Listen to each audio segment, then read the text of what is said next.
తనూజ గారు పెట్టుకున్న బాండింగ్స్ మీరు అబ్జర్వ్ చేస్తే భరణి గారితో ఫస్ట్ మంచి బాండింగ్స్ నాన్నగారు నాన్నగారు అనే పిలవటంతోనే సో ఒక రకమైన స్వీట్నెస్ ఉండేది. అట్ ది సేమ్ టైం వాళ్ళని నాన్నగారు లాగా భరణి గారిని ఓన్ చేసుకున్నారు. సో దాంతో చాలా మంది ఆడియన్స్ తనూజ గారికి కనెక్ట్ అయ్యారు. సో ఆల్రెడీ ముద్దమందారం సీరియల్ కొన్ని సీరియల్స్లో తన యొక్క పాత్ర కానీ సో తన యాక్టింగ్ వల్ల కానీ సో చాలా మంది ఫ్యాన్స్ ఉన్నారు. At the same time so ఆడియన్స్కి బాగా కనెక్ట్ అవ్వడం ద బాండింగ్స్ మెయింటైన్ చేయడంలో కానీ at the same time Emmanuel గారు చాలా సో ఫన్నీగా కొన్ని జోక్స్ వేసినా సరే చాలా బ్రాడ్ మైండ్తో యాక్సెప్ట్ చేశారు.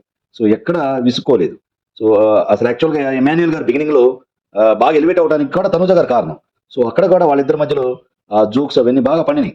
So at the same time Kalyan గారి గురించి మనం తర్వాత మాట్లాడుకుందాం.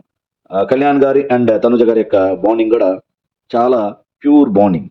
సో ఇవన్నీ తనుజ గారికి ప్లస్ పాయింట్స్ అయినాయి బాగా.